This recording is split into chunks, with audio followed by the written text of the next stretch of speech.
Makakaupo na po bawat isa.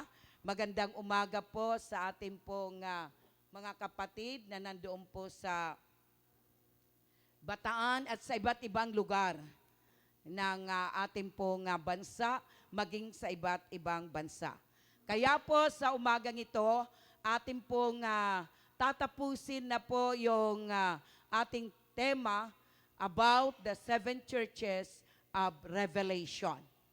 So ito po yung hindi po na ituturo sa atin, yung pong churches of Laodicea. Yun po yung ating pong pag-aaralan sa umagang ito. Ito pong churches ng Laodicea, itong church ng Laodicea, this is called the lukewarm church. Pag sinabi po natin lukewarm, ibig sabihin po sa Tagalog ay maligamgam. Hindi mainit, hindi rin po malamig. At ang sabi ng Diyos, isusuka po niya ang ganito pong klaseng mananampalataya. Kasi ang church is the believers of our Lord Jesus Christ. So kapag ganito po ang ating pong kalagayan, isusuka po tayo ng ating Diyos. Kaya naniniwala po ako, wala mang isang mananampalataya na nagnanasa na ito ang magiging kalagayan ng kanyang puso. Kaya, sa umagang ito, minsan pa palagpakan natin ang Espiritu ng Diyos. Siya po yung ating magiging tagapagturo. Gagamitin lang po niya yung aking bibig. Hallelujah. Kaya po, sa kabila ng lumalakas yung ulan, atin pong lalakasin din yung ating pandinig sa kanyang salita. Amin po ba? So palakpakan natin minsan pa ang ating Panginoon. Hallelujah. Ang ating Panginoong Jesucristo. At ito pong Laodicea, ito po ay isa pong pinakamayaman, the wealthiest church among the seven churches. Siya po yung doon sa Minor Asia o yung tinatawag ngayong bansang Turkey. Ito po yung, kasi kumbaga probinsya po yon. Ito po yung pinakamayaman na bansa. This is the wealthiest church. Ano po ang mayroon sila? Kasi nandun ang banking industry. Nandun din po yung manufacturing industry. Nandun po yung mga trade industry, manufacturing, banking industry, nandun po sa kanila. At mayroon din po sila mga medical schools. So, ganun po ang bansang ito, kayaman. Mayroon po mga medical schools at mayroon po silang eye salve. Yung pong gamot para sa mga mata. May diferensya sa mata. At yun po yung kanila pong kalagayan. Kaya po, maging ang mga churches doon, ang mga mananampalataya, sila rin po ay mga mayaman. So yun po, mayaman po sila in the sense of their finances. So financially, materially, sila po ay nagtataglay ng kayamanan. Sino po ba sa atin dito ang mga mayayaman? Sa financially, materially, I believe ang mga anak ng Diyos, hindi lamang po tayo financially, materially, mayayaman. Higit sa lahat, ang ating kayamanan is spiritually. Spiritually. Amin po ba? Palagpakan natin yung mga mayayaman spiritually. Kung ito po kasi ay sumusunod. Hindi naman ibig sabihin na ikaw po ay kaunti lang yung pera mo, hindi ka na mayaman. Sa harapan ng Diyos, iba ang paningin ng Diyos ng kayamanan. Ito po yung kayamanan, lalong-lalo na po kung ang ating mga puso ay punong-puno ng pag-ibig sa ating Diyos. Ito ay kayamanan na tinitingnan ng Diyos sa ating mga buhay. Amin po ba? So kailangan mapuno yung ating pong puso ng ating pag-ibig sa ating Diyos. Kaya po sa oras na ito, tingnan po natin po yung sinasabi ng Panginoong Jesucristo. Ito po yung kanyang yung concern, Jesus concern. So bago po tayo doon sa Jesus concern, basahin muna natin yung ating teksto. Excited na po ako, grabe. Ano po ang sabi po sa ating teksto in the book of Revelation, chapter 3, 14 to 22. So sabi po dyan, to the angel of the church in Laodicea, write, these are the words of the Amen. So bakit sinasabi yan? These are the words of the Amen.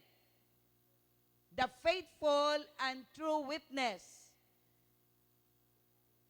Ano pa yung sinasabi po dyan? Hallelujah. Ang liliit. Hallelujah.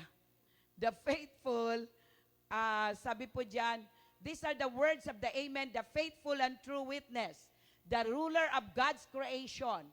I know your deeds, that you are neither cold nor hot. I wish you were either one of the other. So because you are lukewarm, neither hot nor cold, I am about to spit you out of my mouth. So yung pong sinasabi ng Panginoon, you say, I am rich.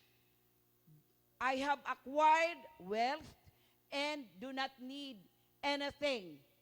But you do not realize that you are rich, pitiful, poor, blind, and naked. At ano pa po yung sinasabi sa other verses? Sa verse 18, I counsel you to buy from me gold, refined in the fire, so you can become rich, and white clothes to wear, so you can cover your shameful nakedness, and salve to put on your eyes, so you can see. At ano pa yung sinasabi sa verse 19?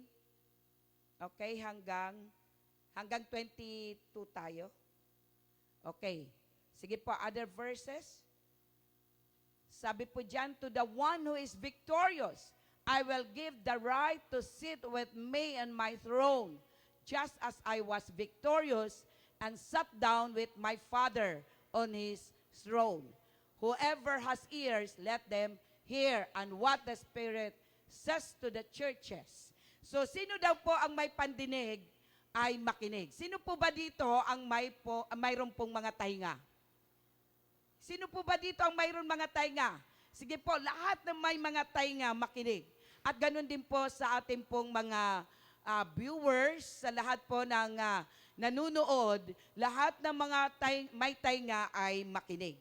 So ngayon po dito pinapakita po sa atin yung yung word muna, yung sinasabi po doon sa unang verse, yung sa verse 14, yung Amen. Sino po ba yung tinutukoy po dyan na sinasabi niya to the angel of the church in the Laodicea, right? These are the words of the Amen. So babalikan natin ito. Sino po ba yung sinasabi po dito na Amen? Alam niyo po ba ang tinutukoy po dyan na Amen? Na sinasabi, the faithful and the true witness, the ruler of God's creation, tagapagmana ng nilikha ng Diyos, walang iba kundi si Jesucristo. Palagpakan nga po natin yung word na Amen. Ang tinutukoy po dyan ay si Jesus Christ. He is the ruler of God's creation. Tagapamahala siya ng lahat ng nilikha ng Diyos. Kasama na po tayo. Amin po ba? Hallelujah! So, ang namamahala po sa atin, walang iba kundi ang ating Panginoong Hesukristo. Kaya po, kailangan yung ating pong buhay ay dapat nakakaunawa po tayo patungkol sa ating Panginoong Hesukristo. So, ngayon po, tingnan po natin yung Jesus concern. Yung pong concern ng ating Panginoong Hesukristo.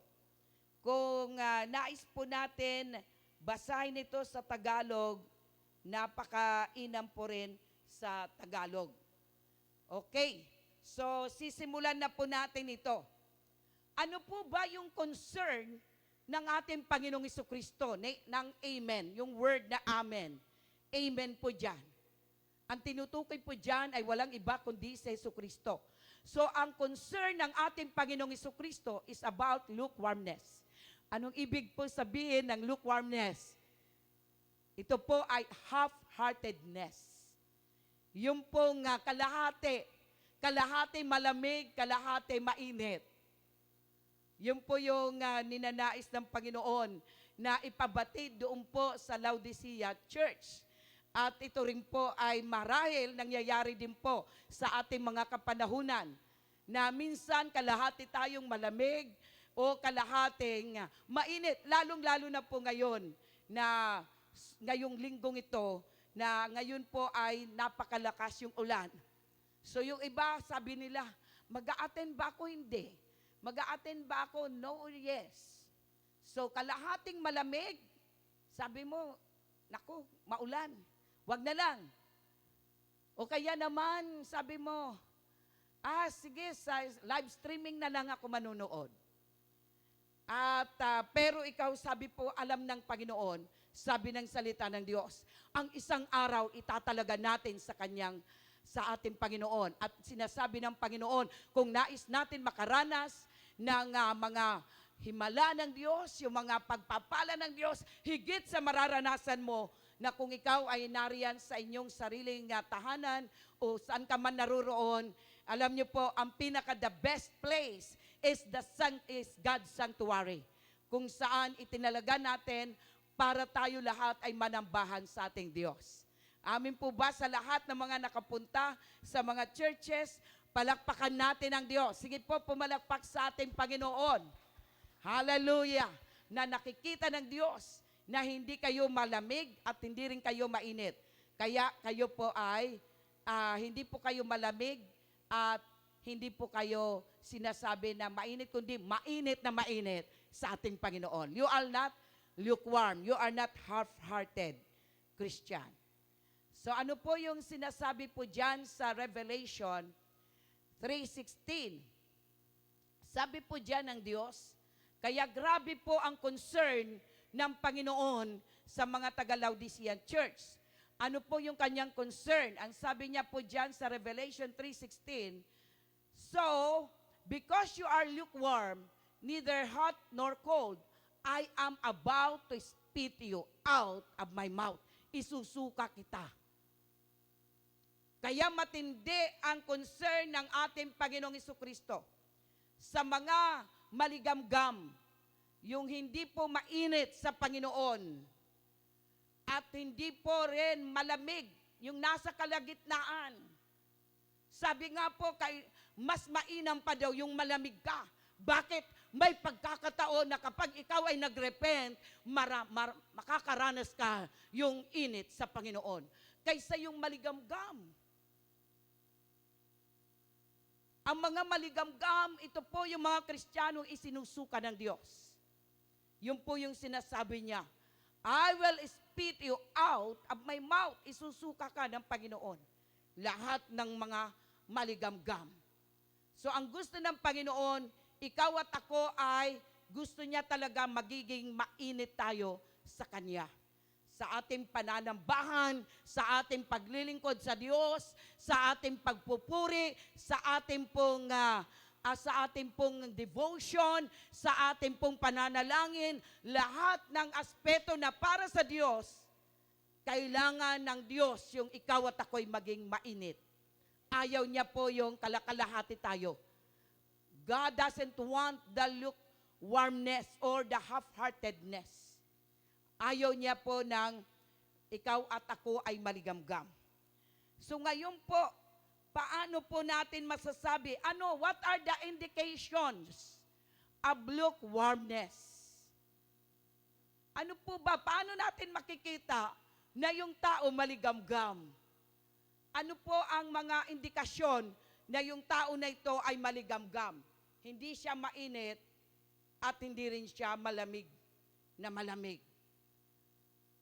Una po, ang indication na ang tao po ay lukewarm, half-hearted, o maligamgam. Una po, ito po, they neglected to do anything for Christ. They neglected to do anything for Christ. Ninineglect nila, binabaliwala nila na gawin ang mga bagay para kay Kristo.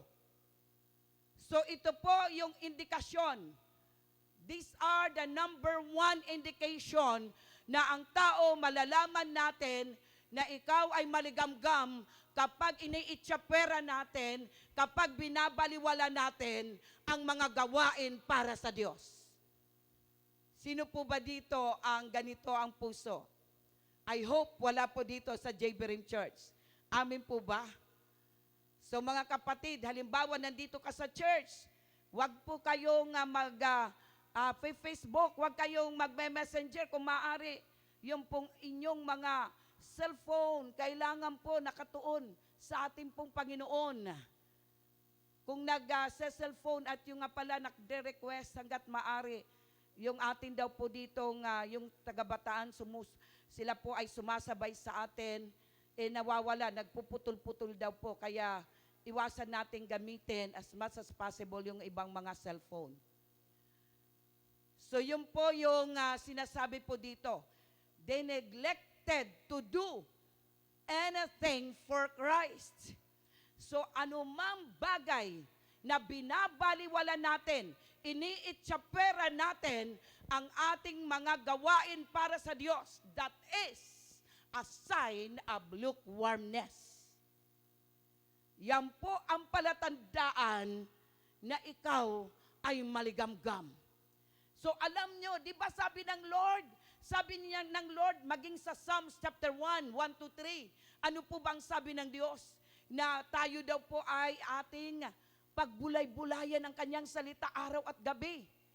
Nasabi po, magiging katulad tayo ng punong kahoy na nandyan po sa tubigan, na nananatili luntian ang ating mga dahon. So yun po yung sinasabi niya.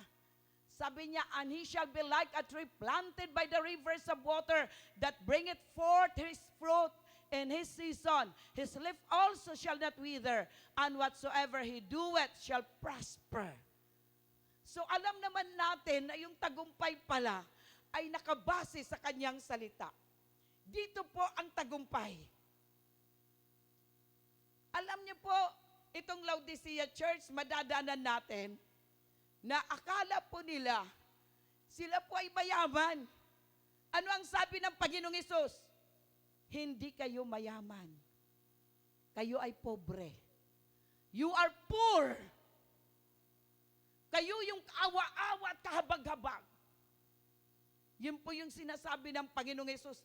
Akala nila dahil they are rich in material blessings, akala nila sila po ay mayaman. Pero hindi po. Kaya ito po yung sinasabi, kapag tayo po nane-neglect natin, iniitsapwera natin, binabaliwala natin, yung sinasabi po dito sa Psalms chapter 1, 1-3, na sinasabi po dyan sa verse 1, ano pong sinasabi? How happy is the man who does not follow the advice of the wicked, or take the path of sinners, or join a group of mockers. And verse 2, instead, so hindi daw kayo nakikisang-ayon. Ngayon, grabe na po ang pagsang-ayon kahit mananampalataya. Sumasang-ayon sa takbo ng mundong ito. Pero anong sabi niya? Masaya, how happy is the man. Blessed is the man sa ibang version. Na ito yung ginagawa niya. Hindi sila sumasang-ayon sa mga ganun. Hindi sila nakikisama sa mga takbo ng mundong ito. Bagos ano ang sabi po doon sa verse 2, his delight, ang kanyang kaligayahan ay nasa salita ng Diyos. Ano ang ginagawa niya sa salita ng Diyos? Sabi po doon sa verse 3, kanyang minemeditate, pinagbubulay-bulayan, ang tindi araw at gabi. Hindi lang pala dapat isa sa isang araw, araw at gabi. Ganun po ang inaasahan ng Diyos sa atin. At ano ang magiging resulta? Ang magiging resulta, sabi nga po, namumunga po tayo. Hindi tayo maapektuhan ng anumang problema. Hindi tayo maapektuhan ng anumang pong klase ng panahon. Kumbaga, kung pahintulutan man ng Diyos, saglit lang, hindi ka magbababad. Hindi mo istambayan ang problema, kundi dadaanan mo lang. Bakit po? Kasi ang lahat ng gagawin natin, tayo'y magtatagumpay. Amin po ba? Palagpakan natin ating Diyos lahat na nagbubulay ng kanyang salita. Pangako yan ng Diyos.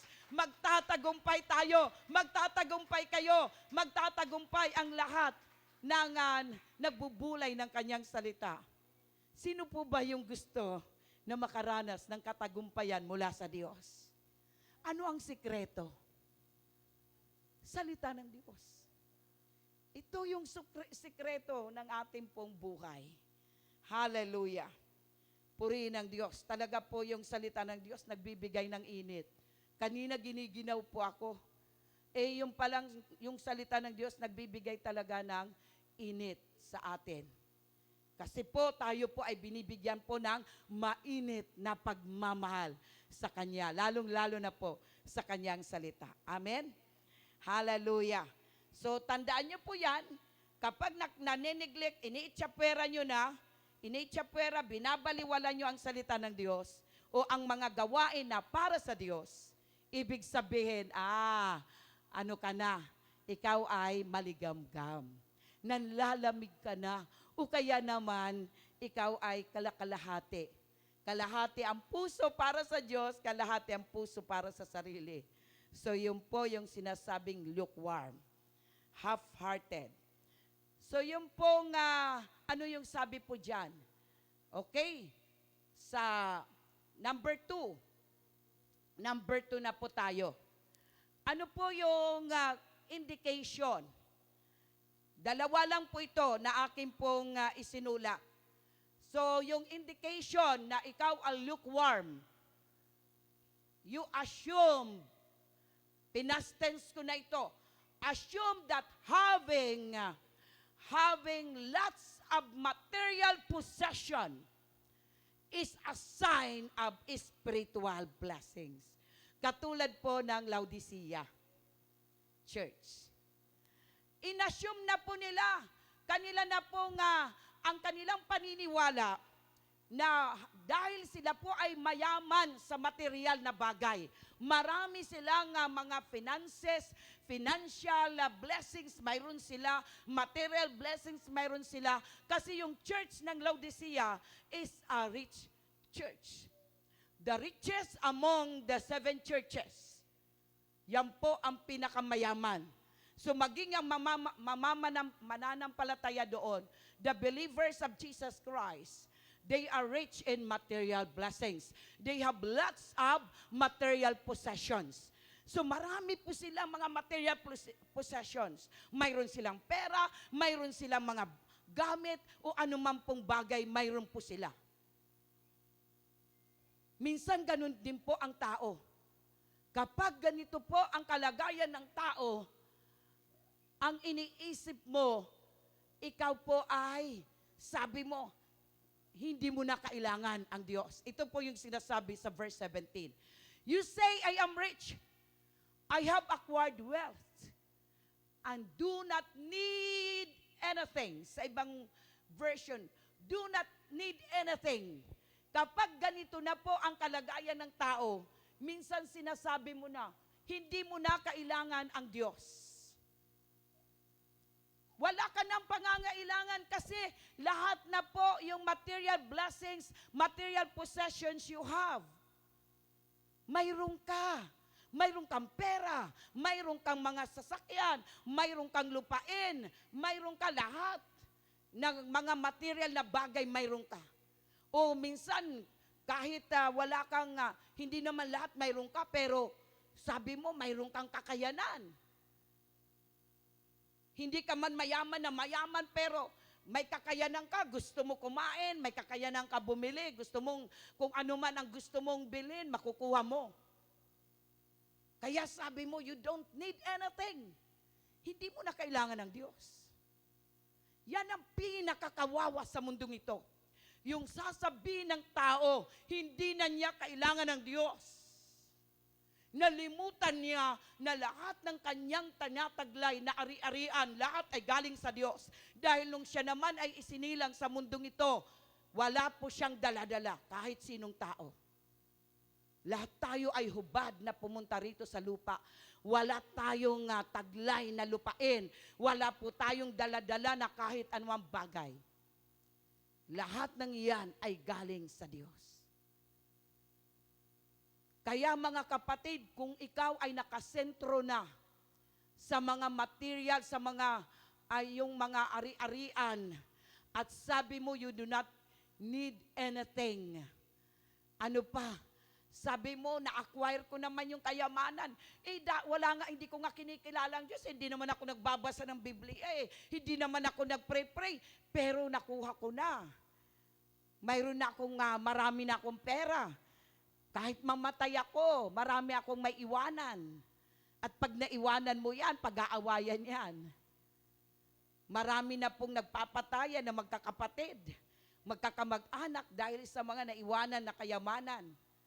Na mga nag-acquire ng kayamanan nang sila po ay nabubuhay, binaliwala nila ang Diyos, walang oras sa pagsamba sa Diyos, walang oras sa kanyang mga salita, walang oras sa pakikinig ng salita ng Diyos, walang oras para gumawa ng mabuti para sa Diyos.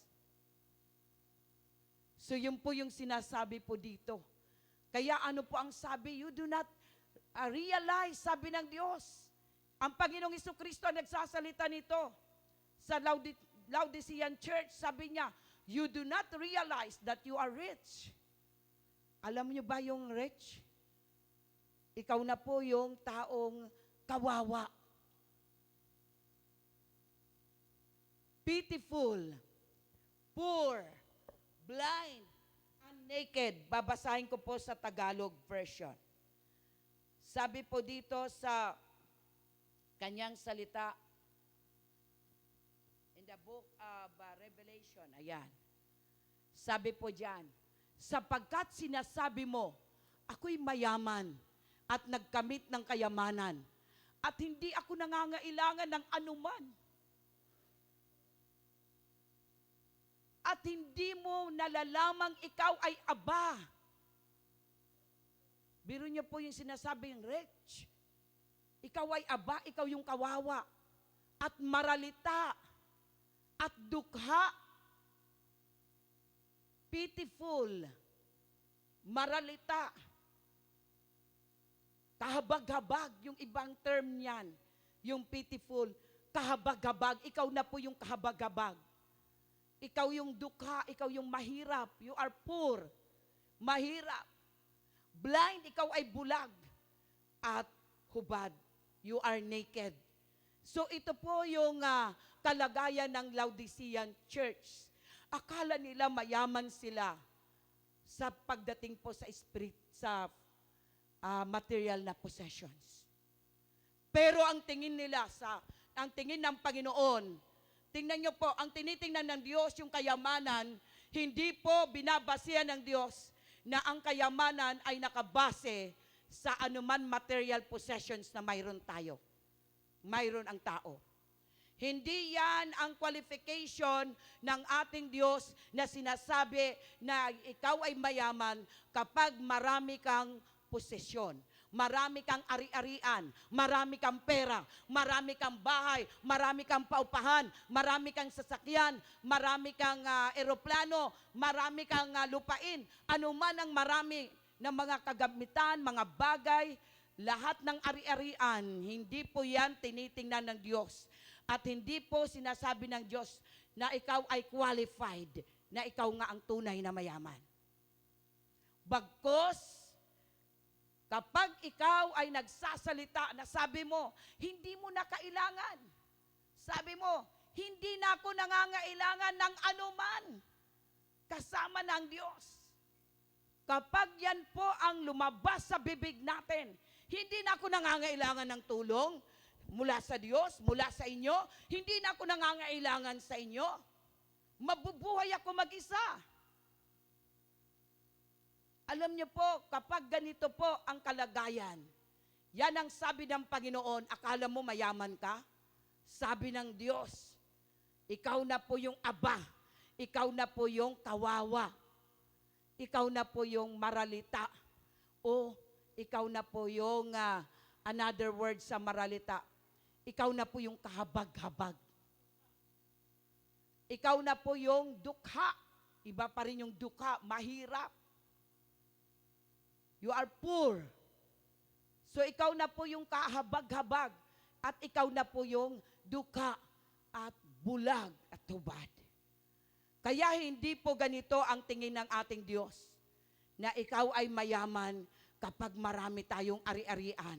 So ano po ang tinitingnan ng Diyos? Ang tinitingnan pala ng Diyos na ikaw at ako'y mayaman kung ang ating relasyon sa Kanya ay naroon yung init ng pagmamahal natin sa Diyos, yung init ng ating paglilingkod sa Kanya, yung init ng ating pong paggawa ng mabuti para sa kalwalhatian ng Diyos. Palakpakan natin ang ating Panginoon. Yan ang tunay na mayaman. Sige po, malakas na palakpak para sa Diyos.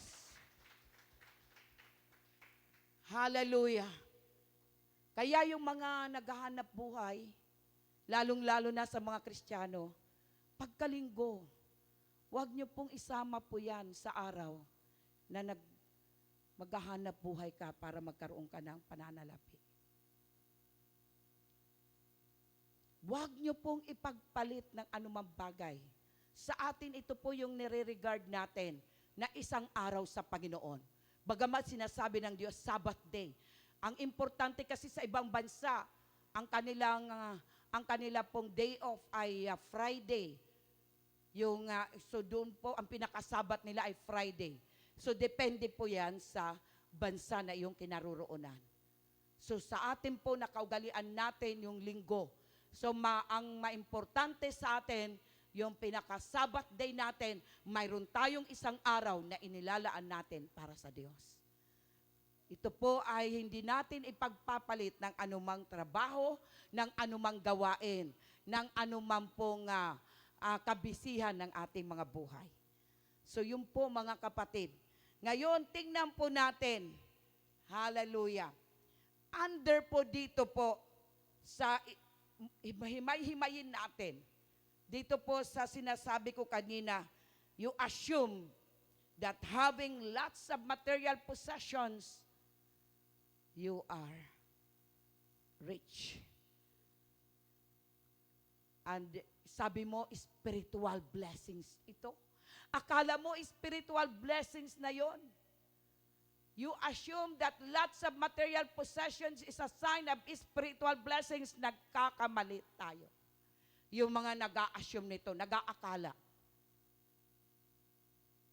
So ano po pala ang dapat natin pong tingnan? Tingnan po natin. Bakit sinabi po yan ng ating Panginoon dyan? Si Jesus Christ ay nagsasalita. Sabi niya po, di ba, binasa na natin, but you do not realize that you are rich. Kaawa-awa ka. Pitiful, kahabag-habag. Poor, dukha. Blind, bulag. And naked, hubad ka. Kahit may damit na sinusuot sa harapan ng Diyos, sila ay hubad. Di ba? Nung si Adan at saka si Eva nagkasala, nakita nila na sila pala ay hubad. Nung hindi po sila nagkasala pa, hindi nila napansin na wala pa lang silang saplot sa katawan. Dahil ang kanila pong damit ay yung katuwiran ng Diyos. Yun po ang kanilang kasuotan. So ngayon po, tingnan po natin, himay-himayin po natin dito. Letter A, yung sinasabing wealth. Bakit sinasabi ng Diyos dyan, ng ating Panginoong, sila na yung kaawa-awa. Sila na po yung kahabag-habag. Sila na po yung dukha. Bakit po? Yung wealth na pagkakaintindi ng mga taga-Laodicean Church, it makes them confident. Minsan ganun din po ang iba pang mga mananampalataya. Kapag tinaglay mo, kapag nagkaroon ka ng kayamanan, ano po ang nangyayari? Nagkakaroon sila ng kumpiyansa. They are confident, nagkakaroon sila ng tiwala, na akala nila lahat na ng bagay, hindi na talaga nila kailangan. Una ang Diyos. Hindi rin nila kailangan yung tulong ng tao. Yun po ang nagiging sanhi ng kayamanan, yung wealth. it makes them confident. Sila po yung iba na hindi nakakaintindi. Doon sila nagtitiwala sa kanilang kayamanan. Doon sila nagtitiwala sa kanila pong mga maraming pera, sa mga maraming lupain.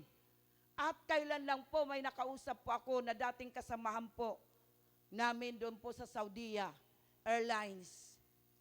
Mayroon na po silang mga building, mayroon na po silang mga paupahan. At the age of 65, binawian na po siya ng buhay. Di ba? Nagtrabaho siya na nagtrabaho, tapos nagnegosyo, at pagdating ng 60 years old, sabing ganun, doon medyo nagpahinga na, naglaylo na sa negosyo, at pagkatapos, ilang taon lang nakalipas, nagkaroon na po ng sakit. At siya po ay dinadialysis na. So within 2 years na dinadialysis, ano nangyari? Namatay na po siya. Asa na po yung kanyang mga kayamanan. At ngayon na kinikwento sa akin, ang mga anak din po nila, yung isa nasa Qatar Airlines, yung isa nasa Saudi Airlines, yung isa nasa Germany. At kawawa yung nanay. Wala nang naiwan na anak. So mag-isa na lang. Mabuti yung isa nakauwi, pero pagkatapos babalik. At sabi ko, ganun pala. Minsan ang mga magulang, pagka nagbibidahan na ang mga magulang, yung anak ko nandun sa ganitong bansa, yung isa kong anak nandito sa ganitong bansa, yung isang anak ko nandito sa ganitong bansa, at wala nang natira. Nakapiling ng magulang. So sa oras na po ng problema o kasakitan, kawawa, nagpakahirap yung tao, nagpakahirap yung magulang. Pagkatapos, sino na ngayon ang makikinabang? Kaya mga kapatid, let us realize, sabi ng Panginoon, kung magpapakahirap ka lang, siguraduhin natin na ang pinaghirapan natin nagbibigay luwalhati sa Diyos. Dahil sigurado tayo, doon tayo sasabihin ng Panginoon na ikaw yung taong hindi kawawa. Ikaw yung taong hindi po kahabag-habag. Ikaw yung tao na mayaman. Ikaw yung tao na hindi bulag. Ikaw yung tao na nais ng Diyos na makita niya sa ating mga buhay. So kaya mula sa araw na ito, wag na po natin na masyado ituon ang ating mga sarili sa mga material possessions. Kaya kanina ako po'y nakarinig habang lumulod ako, habang sumasamba.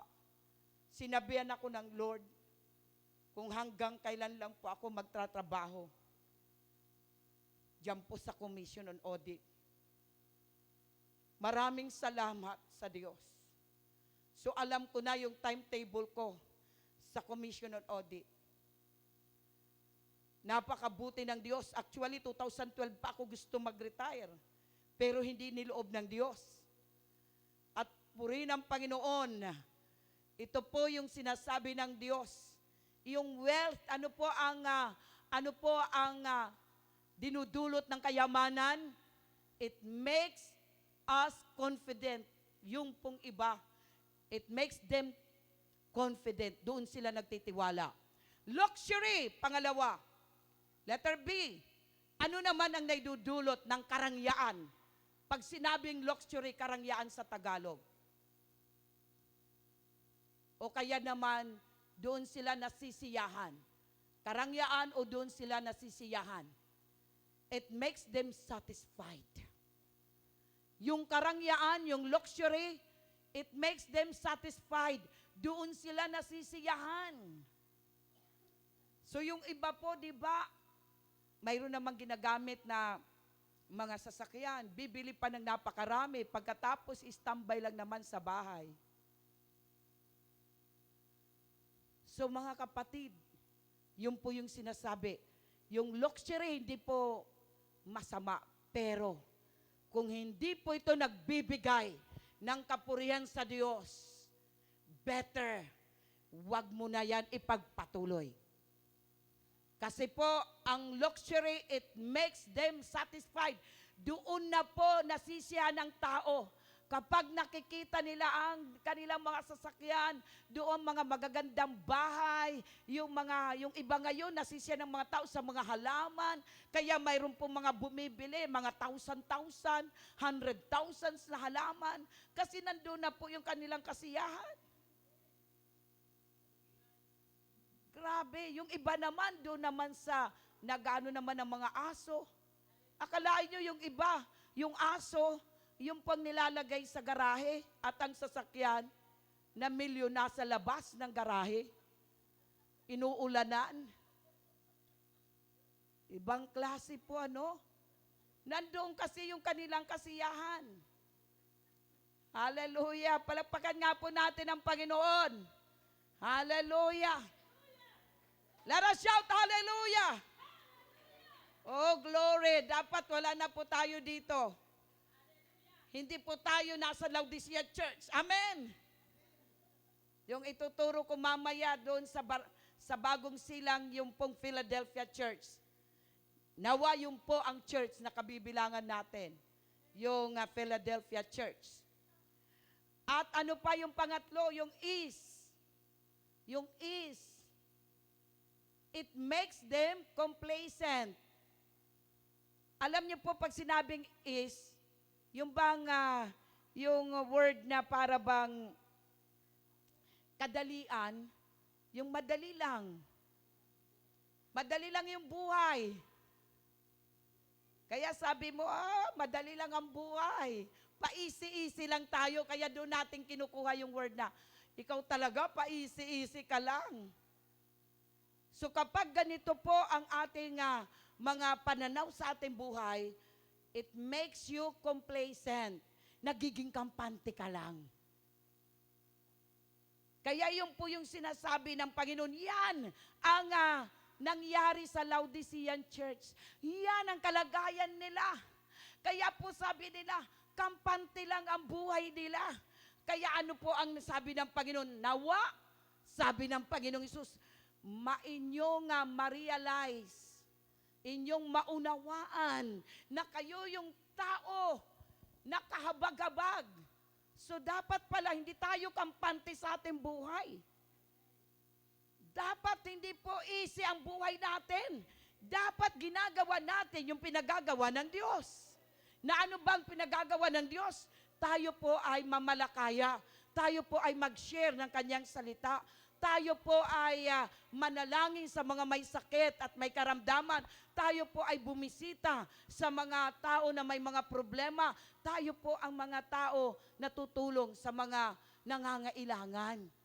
Kaya hindi po madali po yan. Hindi pala pwede sa atin yung paisi-isi ang buhay. Sino po ba dito ang gustong paisi-isi yung kanyang buhay? It makes you complacent. Magiging kampante lang ang buhay mo. Hindi yan ang gusto ng Diyos. So tandaan natin yung tatlo na yan. Hindi yan gusto ng Panginoon. Yan po yung, ang akala mo, ikaw po ay, yung po yung material blessings, material possessions, lahat ng yan, akala mo, yan po ang spiritual blessings na mula sa Diyos, nagkakamali po tayo. Kapag ganun ang akala natin. Amin po ba? So dapat ang naglilingkod sa Diyos, ang talaga yung alam mo na yung buhay mo ay nilalagak mo sa Diyos, ginagawa mo para sa Diyos, abay, hindi po madali ang buhay. Tingnan nyo ngayon, di ba, kahit tag-ulan, pupunta ka dito, susungin mo yung malakas na ulan, kahit na may bagyo, pupunta ka sa sanktuaryo ng Diyos para sumamba sa Diyos. Amen? Sasambahin natin ng Diyos sa Espiritu at katotohanan. Napakabuti ng Diyos. Ngayon, tingnan naman po natin yung Jesus Council. Ano naman ang payo ni Jesus? Sabi po ni Jesus, ito ang number 1. Sabi ni Jesus, nandoon po yan sa Revelation chapter 3, verse 18. Sabi nga po, sige nga po, Revelation 3:18, tapos mamaya na natin sa Tagalog. I counsel you to buy from me gold refined in the fire, so you can become rich, and white clothes to wear, so you can cover your shameful nakedness, and salve to put in your eye, so you can see. Sige nga po sa Tagalog po. Grabe po. Yun po yung sinasabi, ay, anong pinabibili? O ito ang dapat i-acquire mo. Dapat na magkaroon ka nito. Gold. Una yung gold. Bakit po gold? Yung gold po dyan, base doon sa kanyang talata na binasa natin, it represent pureness. Di po ba yung gold, ilang beses po ito pinupurify? Yung pureness, dapat daw po ito yung taglayin natin. Mayroong kang kadalisayan. Ito yung kayamanan na sinasabi ng Diyos. Dapat yung ating puso dalisay. Dahil ano po ang mangyayari sa atin kapag dalisay ng ating puso? Ano ang sabi ng salita ng Diyos? Kapag dalisay ng ating puso, sabi na po ng kanyang salita, tayo po ay makakapanaog sa ating sa kaharian ng Diyos. Kaya po yung awit, pure heart, that's what I long for. A heart that follows hard after thee. So yun po yung kailangan, yung pure heart. Bakit po? Dahil kung wala kang malinis na puso, hindi po natin makikita ang ating Diyos. Ayan pong sinasabi. Mapapalad ang mga may malinis na puso sapagkat makikita nila ang Diyos. Grabe. Mapapalad ang mga may malinis na puso sapagkat makikita nila ang Diyos. Yan ang sinasabi ng Panginoong Hesus na kayamanan. Dahil kung pumunta ka sa kaharian ng Diyos, totoo. Ano ang sabi ng ng salita ng Diyos? Kung anong mayroon ang Panginoong Jesucristo, tagapagmana ka. Yan ang totoong kayamanan natin. Amen. Hindi po yung dito sa lupa na ito. Dahil pag namatay tayo, wala tayong madadala kahit ano. So habang mayroon pa tayong mga oras, wag na natin ituon sa mga bagay na magbibigay sa atin ng marami pang pera. Bagkos, ituon natin ang mga gawain sa mga bagay na magdadala ng mga kaluluwa sa paanan ng Diyos. Amin po ba? Yun po yung gusto ng Panginoon. Hallelujah. Ano pa po yung sinasabi ng salita ng Diyos? White robes. Yan ang bibili natin, yung puting kasuutan. Ano po ulit ang sinisignify ng white robes? Katuwiran. Dapat mayroon tayong katuwiran. Yung tayo ay matuwid sa harapan ng Diyos. Sino po ba ang ating katuwiran? Walang iba kundi si Jesus Christ. Can we shout His name, Jesus? Sige po, isigaw natin, Jesus. Jesus. Ikaw ang aking katuwiran. You are my righteousness. Paano po natin malalaman na talaga siyang ating righteousness? Ano po ba ang sabi sa 2 Corinthians 5:21? Sinasabi po doon sa 2 Corinthians 5:21, sapagkat tunay na sa ganito kami ay nagsisibik na nagnanasang mabihisan kami ng aming tahanang mula sa langit. 5:21 na. Sinasabi po doon, God made him who had no sin to be his righteousness. Sabi po dito, for he hath made him to be sin for us who knew no sin, that we might be made the righteousness of God in him. Sa Tagalog, tingnan niyo po, yaong hindi nakakakilala ng kasalanan ay kanyang inaring may sala dahil sa atin upang tayo'y maging sa kanya'y katuwiran ng Diyos. Grabe. Si Jesus Christ ang ating katuwiran. Kaya yan ang sinabi ni Jesus sa kanila sa Laodicean Church. Yan ang bilhin nyo. Bilhin nyo ako. Ibig sabihin, mag-acquire kayo. i-acquire natin sa ating buhay, hindi yung mga material na bagay, kundi ma-acquire natin yung ating pong relasyon kay Hesukristo. Dapat yung relasyon natin sa Panginoong Hesukristo, yan ang ating bibigyan ng pansin, ng diin. Yan ang ating pong bibigyan ng halaga at papahalagahan natin sa ating mga buhay. Yan ang gusto ng Panginoon. Yan ang sinasabi niya na bilhin nyo.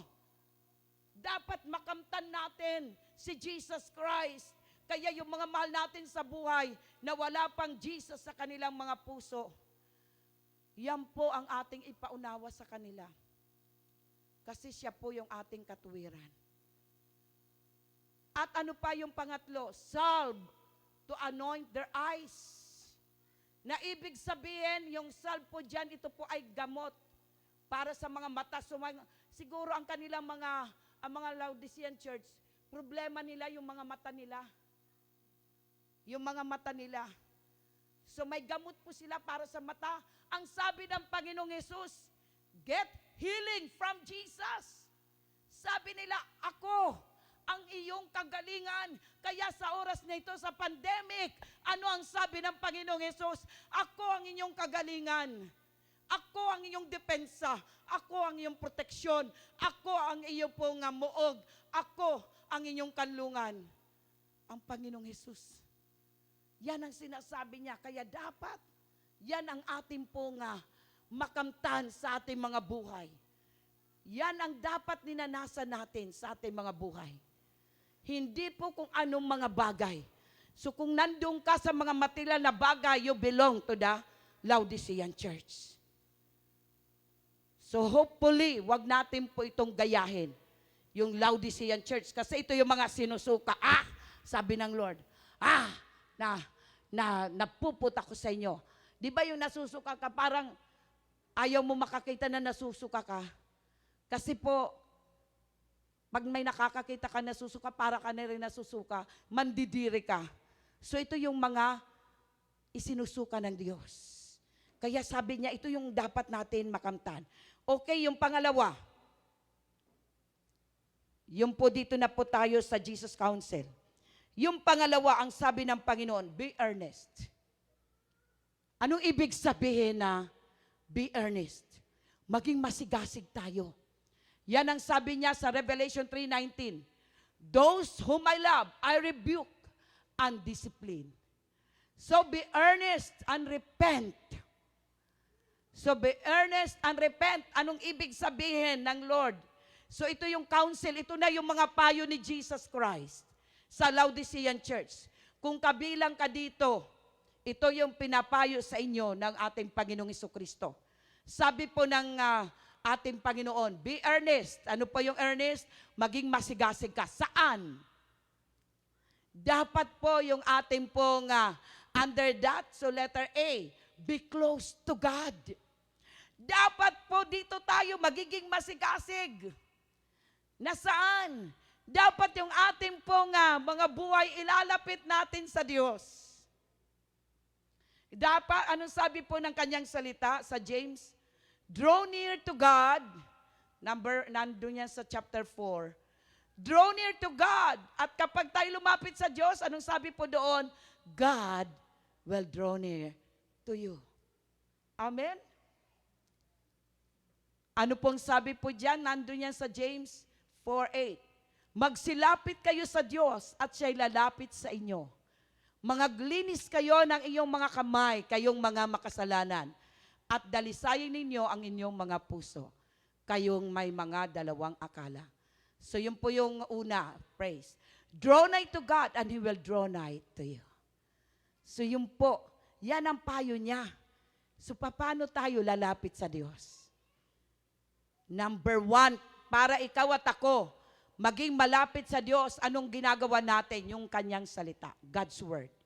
Kaya po yung sinasabi niya kanina sa Psalms chapter 1, 1-3, i-meditate natin yung pinagbubulayan natin, inaaral natin yung kanyang salita, at pagkatapos nananalangin tayo, iyan ang mga sistema na yan ang mga prinsipyo ng Diyos. These are the principles of God na ikaw at ako ay magiging malapit sa Diyos.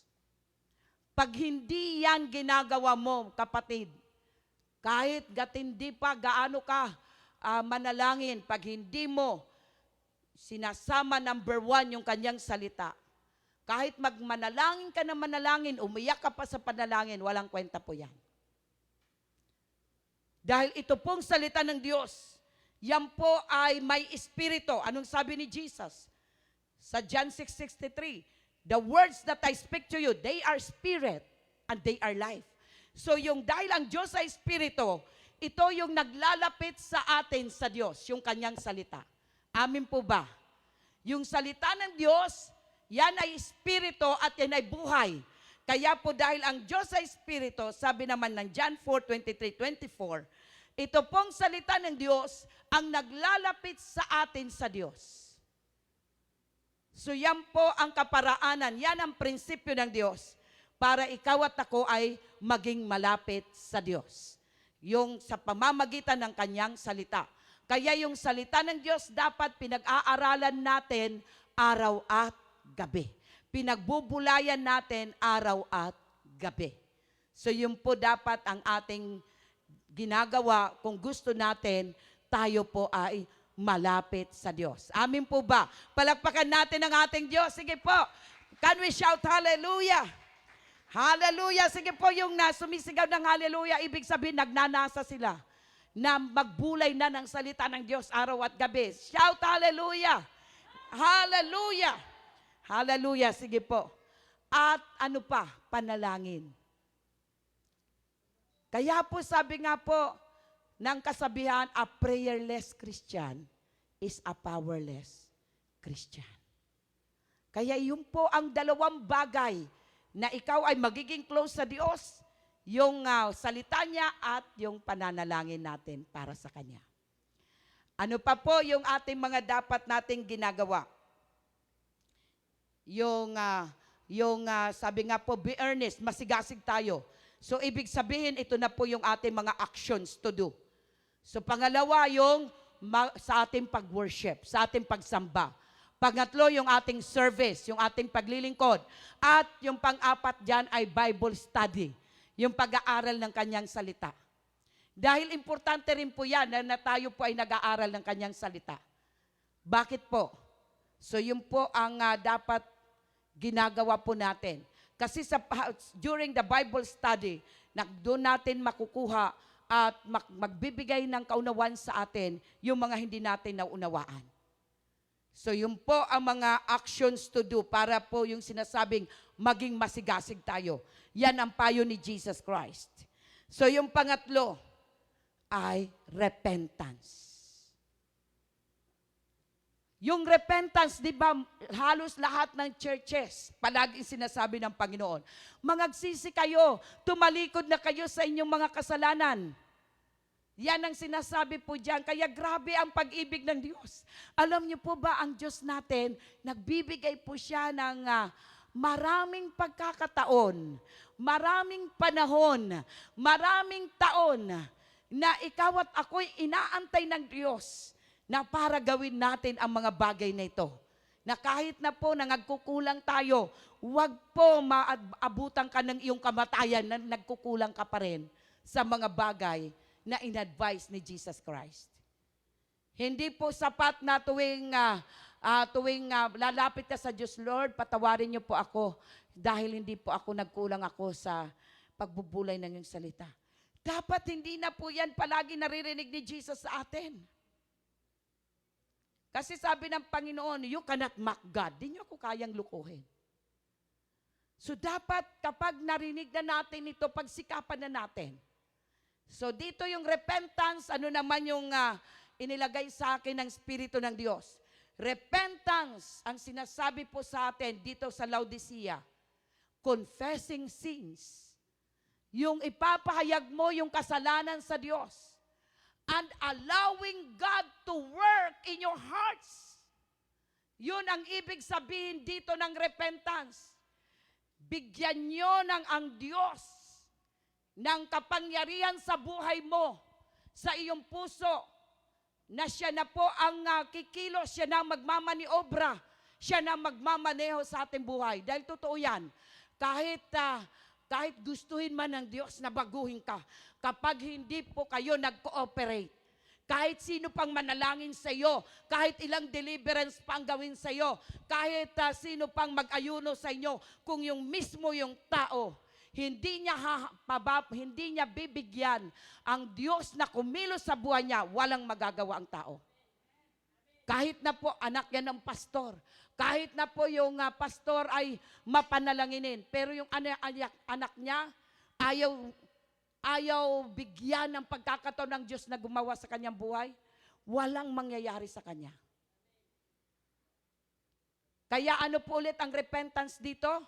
Repentance is confessing sins and allowing God to work in your hearts by total surrendering to Him. So total surrender to God. Kaya palagi ka lang hands up. Palagi ka lang nakaganon, no? Hands up sa Lord. Sige Lord, surrender na po ako. Whatever your will is, thy will be done. No longer mine.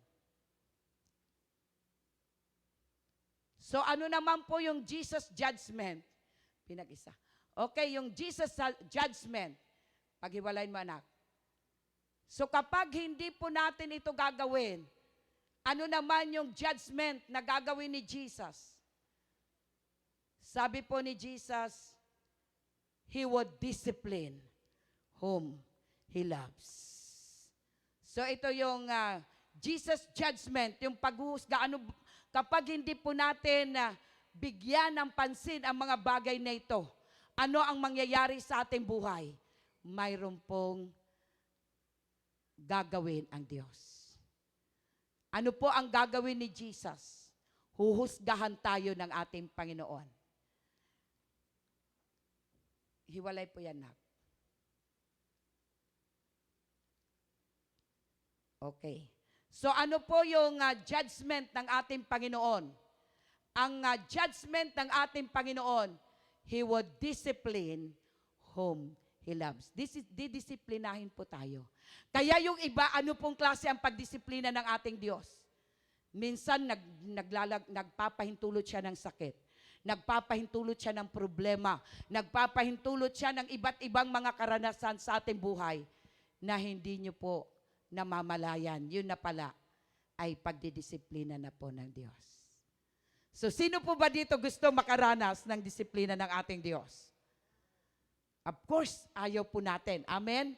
So kung ayaw po natin yung disiplina ng Diyos, madali lang ba ang disiplina ng Diyos? Mahirap po ang disiplina ng Diyos. Minsan ang disiplina ng Diyos, lalagyan ka dyan ng bukol. Yung kung saan-saan pa yung mga bukol. Yung mga cancer na yan, actually, ako rin po nakaranas na po ng cancer. Alam niyo po, totoo na naranasan ko, dinisiplina ko ng Diyos. Bakit? May sama ko ng loob na yung mga tao na yun, di ko mapatawad-patawad. Pinagaling ako ng Diyos. Nung ako po ay pinag-ayuno ng 40 days, 40 nights. Nung nagsabi na ako sa Lord, bigyan niyo po ako ng espiritu ng pagpapatawad, hindi ko sila kayang patawarin. Kasi yung mga ginawa nila, hindi po talaga kaaya-aya. Matitindi ang mga ginawa nila. Pero sabi ko, Lord, hindi ko po kaya magpatawad. Ang pagpapatawad ay mabuting bagay at ito'y galing sa inyo.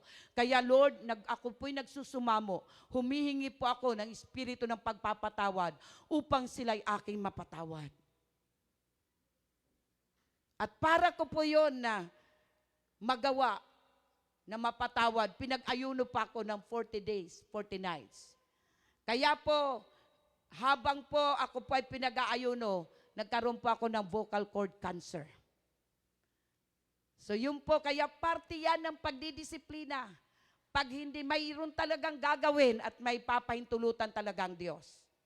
Kasi dinidisiplina tayo ng Diyos. Yung lahat ng minamahal ng Diyos, ay dinidisiplina ng Diyos. Sino po ba ulit yung gusto ng disiplina ng ating Panginoon?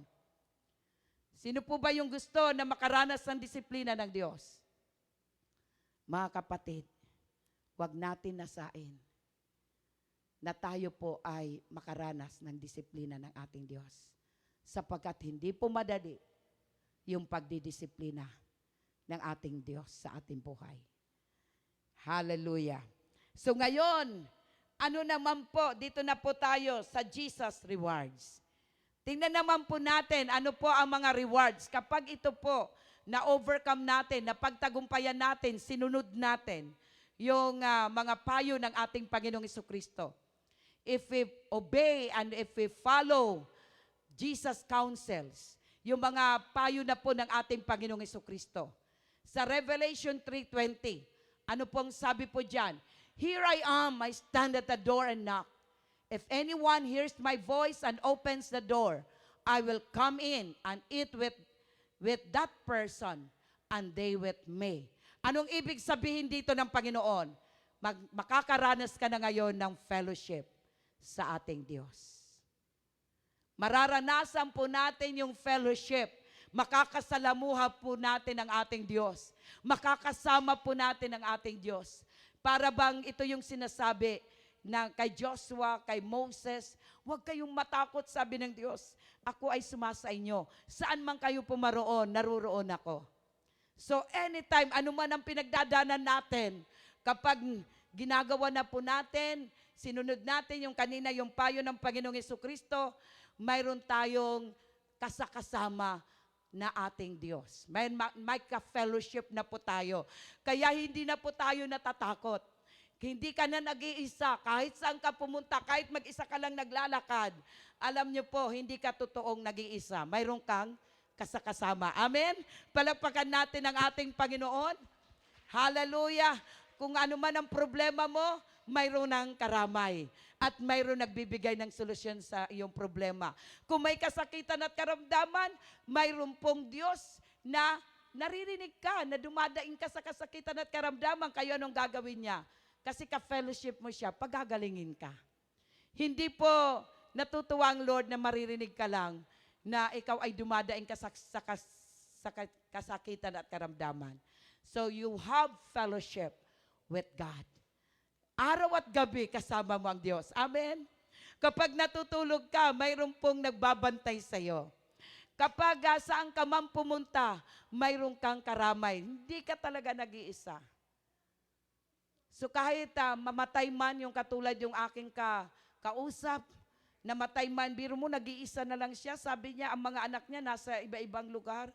Mayroon sa Germany, mayroon pong sa Qatar, mayroon po sa Saudi Arabia. Sabi niya, tapos yung mga kapatid niya nandun pa sa ibang bansa. Kaya sabi niya, pupunta na lang siya sa ibang bansa. Pero mga kapatid, kapag mayroon kang relasyon, sinunod mo yung payo ng Diyos, hindi ka nag-iisa. Hindi ka matatakot na nag-iisa ka. Amen?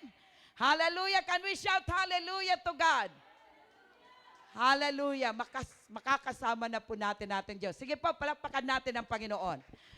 At yung pong pangalawa na reward, grabe po, ito na po yung last. He will give place in Jesus' throne. Ibig sabihin, makakasama ka kung saan naroon ang Panginoong Jesucristo. Naroroon ka rin. Amin po ba? Makakasama ka sa kaharian ng Diyos. Bibigyan ka ng Panginoon ng lugar sa kanyang trono. Nasaan ba ang ating Panginoong Hesus? Nandoon sa kanyang kaharian, doon sa kalangitan. Amin po ba? Kaya sabi po dyan, to the one who is victorious, I will give the right to sit with me on my throne. Sino po ba yung gusto na makatabi ng Panginoong Jesucristo? Diba doon nga lang sa yung kanyang Last Supper na mayroon pa yung mga iba sa atin, yung halos siguro nagano sila kung sinong malapit kay Jesus Christ. Sino magiging katabi. So dito po, kapag sinunod natin yung payo ng ating Panginoong Hesus, ito po yung ating pong mararanasan. We will sit in God's throne, in Jesus' throne. Sino po ulit yung gusto makaranas na umupo sa trono ng ating Panginoon? Sige po, pumalakpak sa ating Diyos. Hallelujah! Can we shout? Jesus! Let us shout Jesus. Let us shout hallelujah. Sige po, malakas na palakpak sa ating Panginoon. Ibig sabihin, habang ikay pumapalakpak, nagnanasa ka na umupo sa trono ng ating Panginoon. At pag dumating si Jesus Christ, hindi ka po maiiwanan, makakasama ka niya. Ano pang sabi diyan? As I was victorious and sat down with my Father on His throne. So yun po ang sinasabi ng ating Panginoon. Kaya po yung ating pong conclusion, ano po yung sinasabi po sa atin? Do not be half-hearted. Do not be half-hearted. Huwag po tayong maligamgam. Do not be lukewarm or half-hearted. Hallelujah. Do not be half-hearted or do not be lukewarm or half-hearted. Find your true riches in Christ Jesus. Amen? So, yun po ang tunay na kayamanan. Hanapin natin kanino po? Sa ating Panginoong Hesukristo. Sige po, lahat po tayo ay tumayo. Sino po ba dito ang nagnanasa na makasumpong yung tunay na kayamanan? So ngayon po, I believe yung mga nakarinig ay hindi na po natin papagurin masyado yung ating mga sarili para tayo kumita at magkamal ng maraming pera. Amin po ba? Hindi na natin papagurin ng lubos-lubos yung mga sarili natin. Bagkos, kung magpapakapagod ka, magpakapagod tayo para sa gawain ng Diyos. Amen? Hallelujah! Palakpakan natin ang ating Diyos. Sige po, sa mga first-timer, kung mayroon man po, itaas ninyo ang inyong mga kamay. If you want to experience that Jesus Christ being your true riches in your life, receive Him in your life.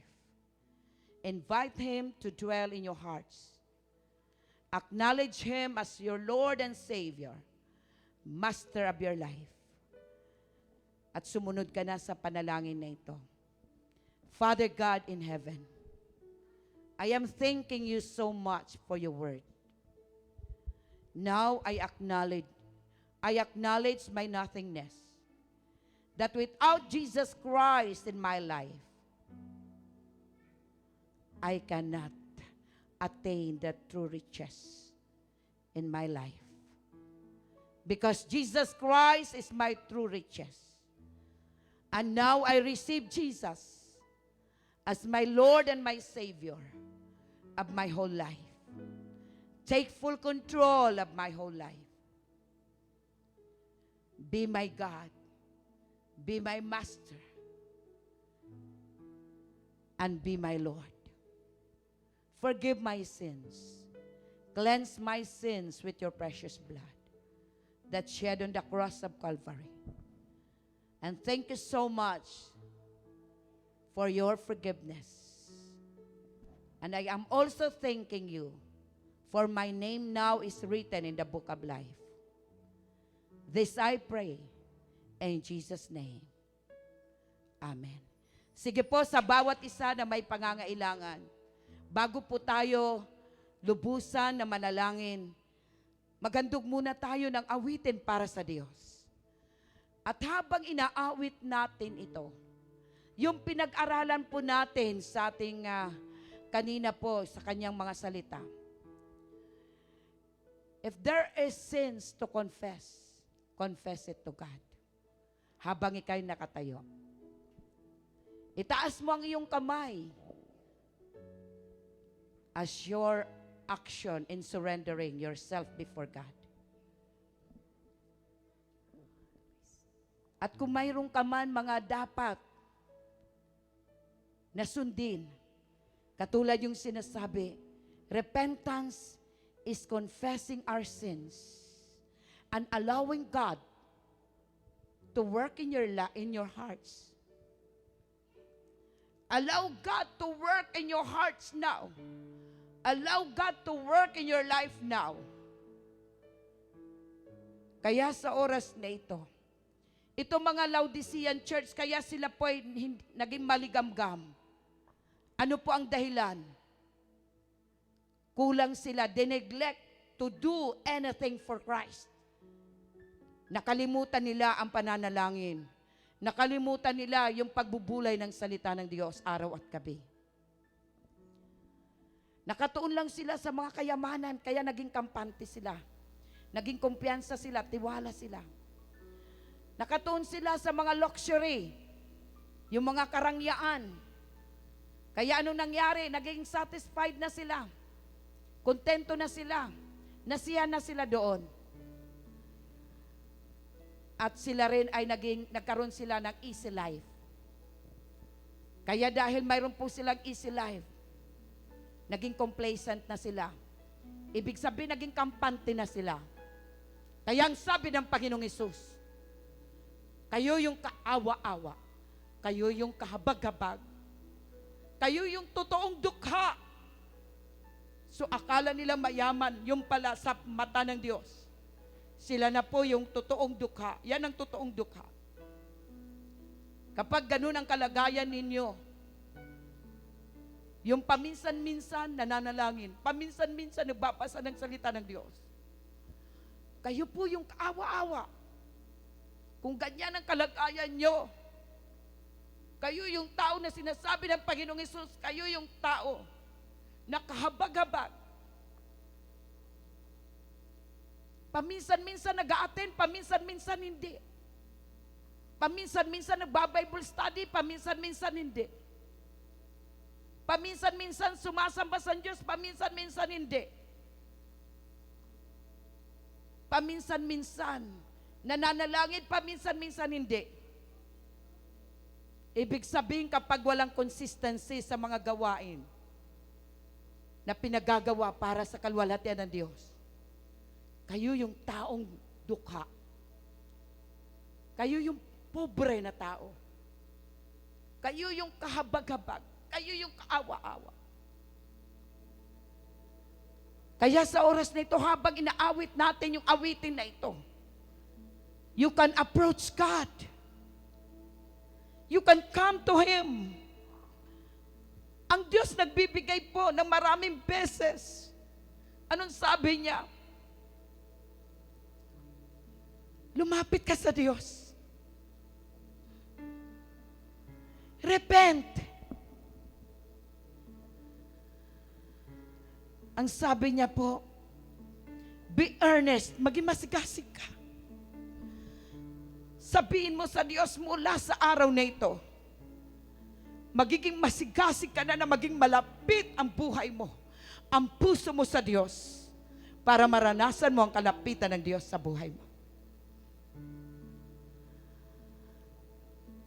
Ikaw din ay magsisi. I-confess mo yung iyong pagkakasala sa Diyos. At sabihin mo sa Diyos mula sa araw na ito, tumangis ka sa Panginoon.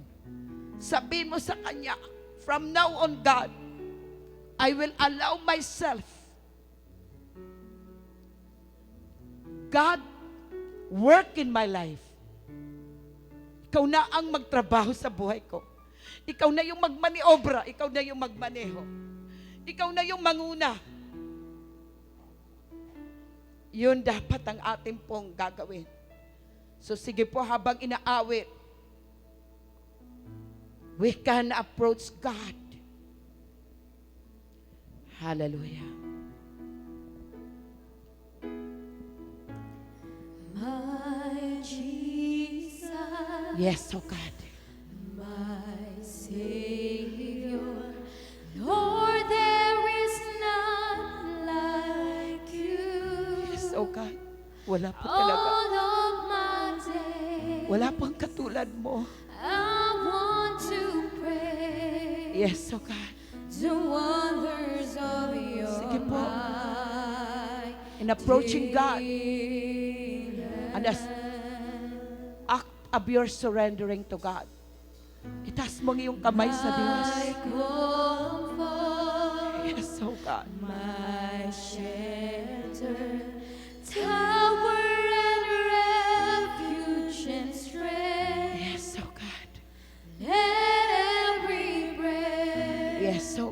Thank you, Lord. All that I am never cease to worship you. Shout to the Lord, oh the Father. earth, let us Sige po, yung mga nagnanasa na lumapit sa Diyos. power and As your gesture in coming majesty to the and drawing near to God. You can gesture by coming in front. and the seas will roar. Yung iyong paghakbang ng iyong pagpunta sa harapan. Nakikita ka ng Diyos. Yes, oh God.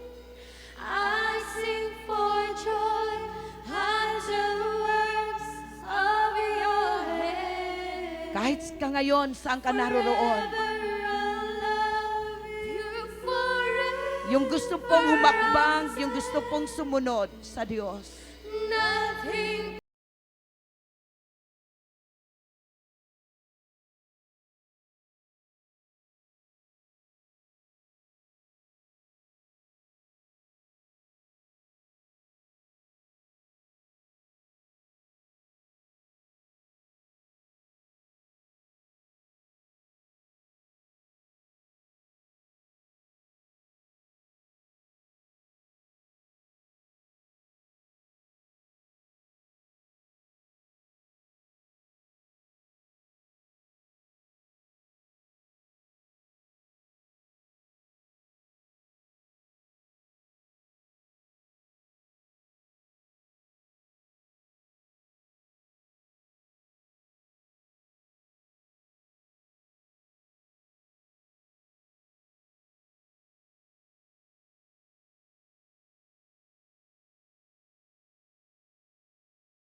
Now gesturing, Spirit of the living God, what you have told them to do, in approaching to you, they will gesture by, Lord God, giving their steps, Lord God, going forward, Lord, to where you are right now. You are in our midst. You are in our midst, oh God. Yes, oh God.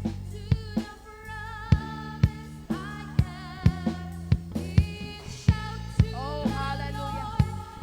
Sige po, come on, let us shout. Let us shout to the Lord. You can shout hallelujah to God. You can shout praise be to God. You can shout hallelujah. Thank you, Father. Thank you, Jesus. Thank you, Holy Spirit. Yes, oh God. Come on, church, shout to God. Yes. Oh, glory. Yes, oh God. Thank you so much, God. Thank you so much. Thank you so much. Thank you so much, Holy Spirit. Oh, Spirit of the living God. Now, move and manifest your presence. Move and manifest your power. Hallelujah. Move and manifest, oh God. Hallelujah. Your mighty right hand by touching your children. Yes, oh God. Yes, oh Lord. Thank you so much. Thank you so much. Yes, oh God.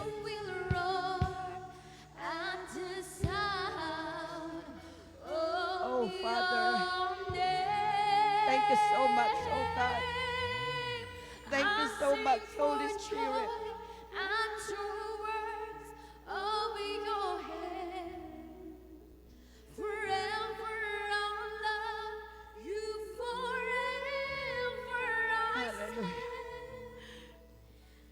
We can pray for our loved ones to the whom you think that promise they belong to the Laodicea church.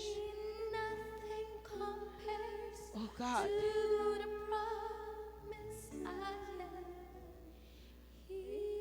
Nothing compares Hallelujah. to the promise I have in you. Hallelujah. Hallelujah. Sige po, everyone will shout hallelujah. May pinapakita sa pangitain. Ang bawat mga tahanan na nagpapasya, ang Diyos ay nagpapadala ng apoy. Ang apoy na tutupok sa espiritu ng panlalamig, espiritu ng malagihay. At ang pinapakita sa akin ngayon ng Panginoon ay nasa ating kalagitnaan. At ang sinasabi niya, halikayo. Halikayo, aking mga anak, at kayo'y aking palalakasin. At may pinapakita yung salitang pagtitiwala. Ibigay natin ang buong pagtitiwala sa ating Diyos na buhay. At ang pinapakita yung kamay ng Diyos. Hayaan natin ang kamay ng Diyos ang makialam sa buhay ng bawat isa sa atin. Sa lahat ng aspeto ng ating buhay.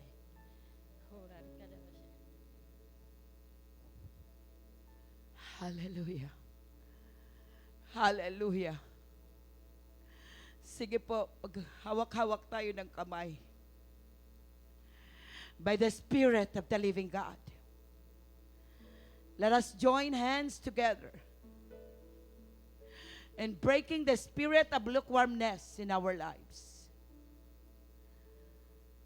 Sige po, lumapit po kayo dito.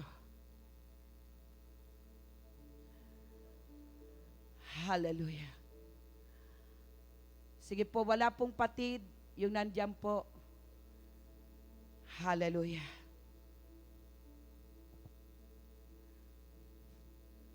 Hallelujah. This time, maghawak-hawak tayo ng kamay as the Spirit of God instructing us. Hindi po madali na itong spirito ng lukewarmness ay maalis sa ating mga buhay. It is God's power and authority that we can break the spirit of lukewarmness in our families, in our lives. So alam po natin, God is declaring that He will spew out, He will spit out